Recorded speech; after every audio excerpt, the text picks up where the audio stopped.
की शोभा और प्रभावना कैसे होगी। एक साथ में यदि 500 बहनें हैं तो 500 बहनें एक साथ में प्रतिक्रमण कर रही है, पूजा कर रही है, सामायिक कर रही है, श्राद्ध पूजा कर रही है, भक्तांबर कर रही है, तो अनुमोदना होती है, तो धर्म की प्रभावना होती है। मगर 10-10 के टोले बैठकर अपना अपना कर ले, वो धर्म प्रभावना नहीं है। नाकोड़ा तीर्थ ने हमें जगह दी है, हमें सगवड़ता दी है, हमें साथ दिया है, हमें पूरी तरह से सहयोग दिया है। एक ट्रस्ट की गरिमा है, एक ट्रस्ट का महिमा है, क्योंकि तीर्थ का मतलब यही होता है कि रोज नई नई आराधना, रोज नए नए अनुष्ठान, रोज नए नए चातुर्मास, और एक साथ में बैठकर आराधक क्रिया करे, धर्म आराधना करे, तब उसकी जो ऊर्जाएं पैदा होती है वो ऊर्जाएं ही हमारे क्षेत्र को ऊर्जावान बना देती है। यहाँ आए हुए सभी आराधक बड़े ही भावुक है, भक्ति वाले हैं, मगर अमुक मन के अंदर ऐसी जो भावनाएं होती है अनुशासनहीनता, वो बिल्कुल नहीं होनी चाहिए। समय समय पर सारी क्रिया सामुदायिक रीत से अपनी होनी चाहिए। इसलिए कहा कि अहिंसा संयमोत्तवो, उत्कृष्ट में उत्कृष्ट धर्म अहिंसा। यानी आपके निमित्त किसी को बोलना पड़े वो भी हिंसा है। आपके किसी के निमित्त किसी को कुछ उग्र बोलना पड़े वो भी हिंसा है। आपके निमित्त किसी के मन में ठेस लगे, दुख होवे, वो भी हिंसा है। आपके निमित्त किसी को किसी के साथ झगड़ा हो जाए वो भी हिंसा है। तो जब हिंसा हो रही है तो अहिंसा कहाँ है? अहिंसा है प्रेम में, मैत्री में, वात्सल्य में, करुणा में, माध्यस्थ भावना में। बस हर आराधक को देखकर, हर धर्मात्मा को देखकर सामने वाले व्यक्ति में नमस्कार करने का भाव हो जाए, और वो बाहर से आया हुआ व्यक्ति पूछे साता में हो, और साता में हो तो कब शोभेगा? जब आपके मुख से धर्म की चर्चा होती रहेगी, जब आपकी प्रवृत्ति धर्ममय होगी, या माला में, या स्वाध्याय में, या भक्ति में, या किसी के आप सेवा में लगे हुए होंगे, तो लोगों को लगेगा कि नहीं नहीं हो, चौमासा तो कराने जैसा है। चौमासा कराते हैं ने तब इतने श्रावक, इतनी श्राविकाएं धर्म में जुड़ते हैं। कोई स्वाध्याय करते हैं, कोई माला गिनते हैं, कोई तपस्या करते हैं, कोई सामायिक करते हैं। और प्रवचन में तो देखो ने 9:15 का टाइम है, 9 बजे तो वहाँ नाकोड़ा जी के अंदर पूरा डोम भर जाता है। ये सारी क्रियाएं जब होती है ने तब वो अहिंसा का उद्घोष, अहिंसा का प्रघोष जीवन के अंदर करने वाले लोग मिलते हैं। वो चंपा श्राविका ने जब उपवास किया और उपवास का वरघोड़ा निकला, उस वरघोड़ा के अंदर एक एक पब्लिक, एक एक श्रावक श्राविकाएं जब जुड़े तो इतना बड़ा जुलूस देखकर अकबर को लगा कि कौन है, क्या है, पूछा क्या है। तब उनके आजू बाजू वालों ने कहा कि ये जो जैन औरत है ने उसने 6 महीने का रोजा रखा है। क्या रखा है? 6 महीने के उपवास थे। उन लोगों में रोजा बोला जाता है। अरे कि अपन तो इतने दिनों के रोजा करते थक जाते हैं और रात को खाने को चाहिए वापिस। और जैन लोगों में तो 24 घंटा न रात न दिन हमेशा बिन आहार, बिन फल फ्रूट, बिन चाय दूध उपवास होते हैं। ऐसे उपवास 6 महीने के किए तो कि हाँ, अरे उसको बुलाओ बुलाओ, कैसे किए पूछना है तो कि वो आएंगे नहीं, अपन को जाना पड़ेगा। अकबर जाकर उस चंपा श्राविका को पूछता है कि तेने और 6 महीने के उपवास ये रोजा कैसे किया? तो वो क्या बोलती है? देव गुरु पसाय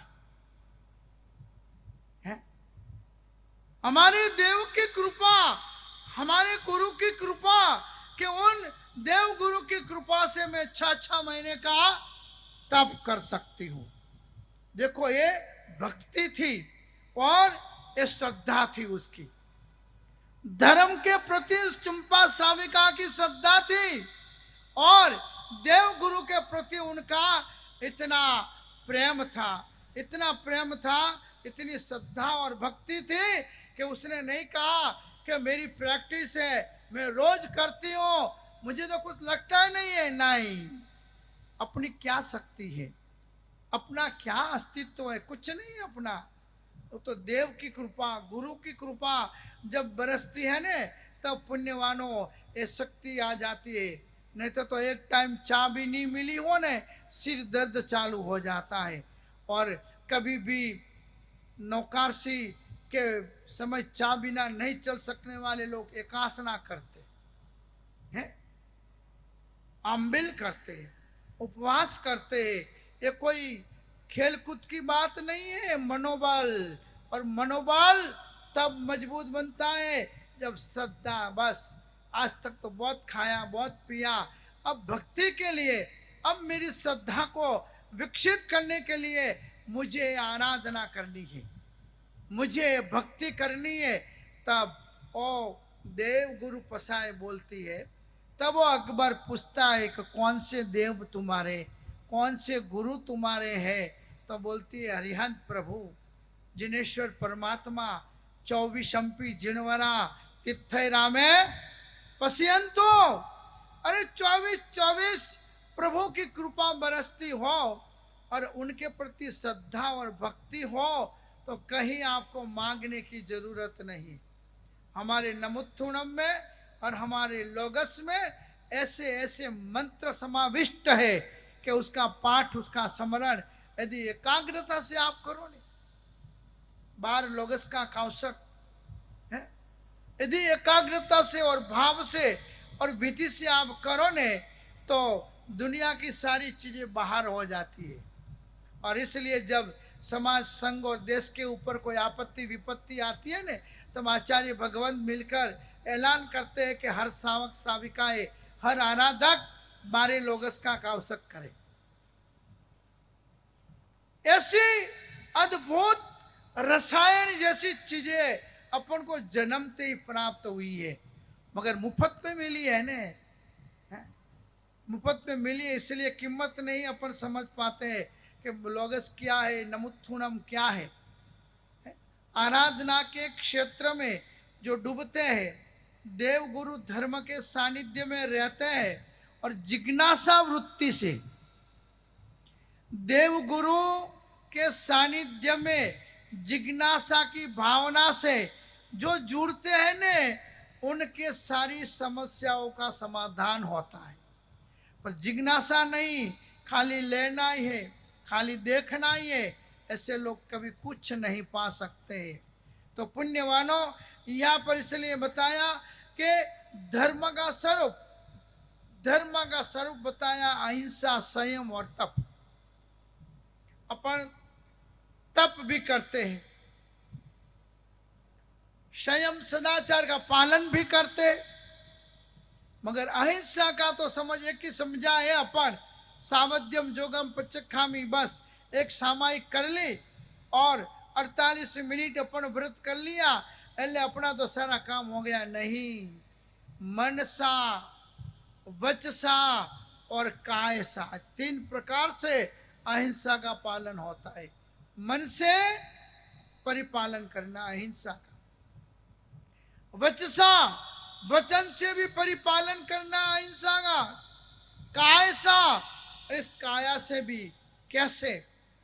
मनसा यानी तंदुलियो मत्स्य, समुद्र में मगरमच्छ की पापड़ में छोटा सा वो जंतु जीव होता है, एकदम छोटा सा, पापड़ में रहता, आंख की पापड़ में, मगर वो वहां रहा 7वीं नरक में जाने का कर्म बंधन करता है। कैसे करता है? समुद्र में भरती आती है, उस भरती में छोटे छोटे कई जीव जंतु मगरमच्छ के मुंह में आते, भर्ती जब खत्म होती है सारी जीव जंतु रिटर्न वापिस समुद्र में चले जाते, तब वो पापड़ में रहा हुआ मगरमच्छ की पापड़ में रहा हुआ तंदुलिया नाम का जीव जंतु सोचता है, आहा ये मूर्ख है मगरमच्छ, इसकी जगह पर मैं हूं, एक को भी जिंदा नहीं जाने दो, न क्रिया करता है न मारता है, कुछ नहीं क्रिया करता है मगर खाली सोच, इतनी गंदी सोच, उस सोच के सातवीं नरक में जाने का आयुष्य बांध लेता है। तो बहुत सारे लोग भी ऐसे होते हैं जिनकी सोच ही गंदी होती है, उसको पूरी दुनिया गंदी लगती है, उसको सब सावक साविका खराब लगते हैं, उसको समझ साधु साधु खराब दिखाई पड़ते हैं। क्यों? कि सातवीं नरक में जाने का आयुष्य बांधा है, तो ऐसे गंदे कर्म नहीं करेगा तो जाएगा कैसे? युधिष्ठिर को एक दिन गुरुजी ने बुलाया, दुर्योधन को भी बुलाया। गुरु द्रोणाचार्य को हुआ कि मैं मेरे विद्यार्थियों की परीक्षा लूं, और परीक्षा के लिए दोनों को मेन विद्यार्थी को बुलाया।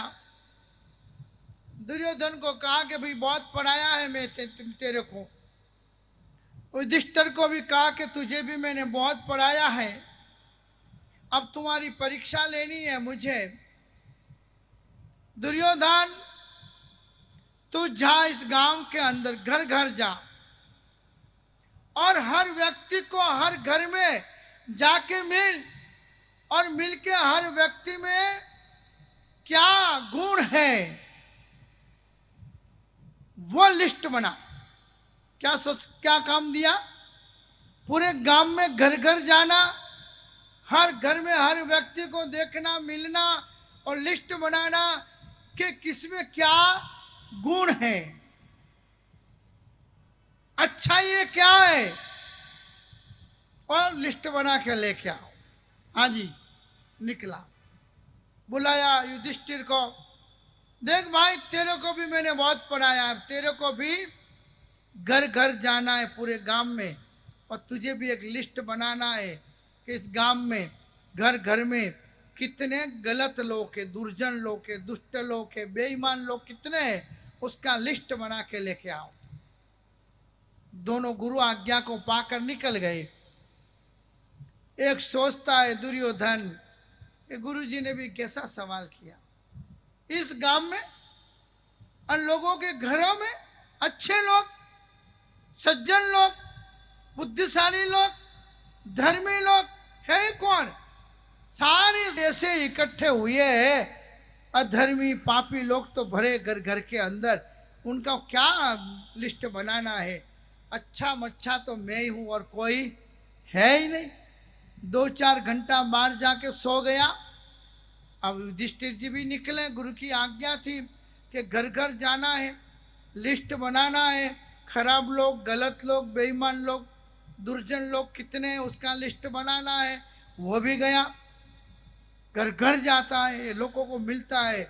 ओहो, किसी में देखता है वो भक्ति बहुत कर रहा है, किसी में देखता है सेवा कर रहा है, किसी में देखता है प्रभु का पूजा कर रहा है, कोई धर्म कर रहा है, कोई तप कर रहा है, कोई दान दे रहा है, कोई डोनेशन दे रहा है, कोई मौन धारण कर रहा है, कोई किसी को हेल्प कर रहा है।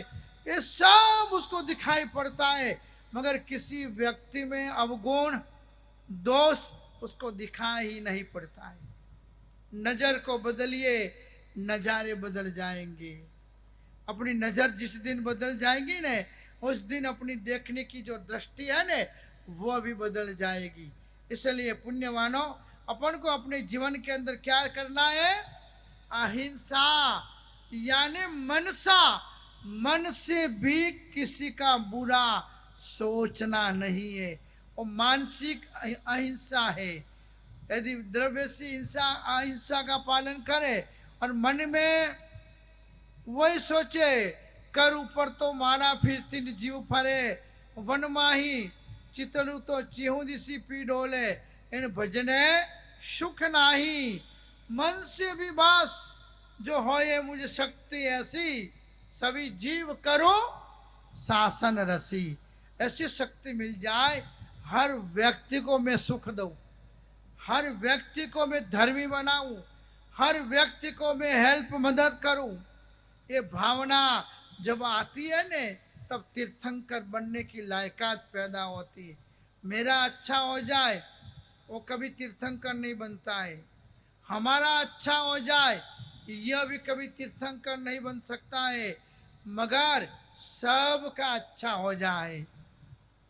मैं सुखी हो जाऊं वो नहीं, हम सुखी हो जाए वो भी नहीं, मगर सबको सुखी कर दो।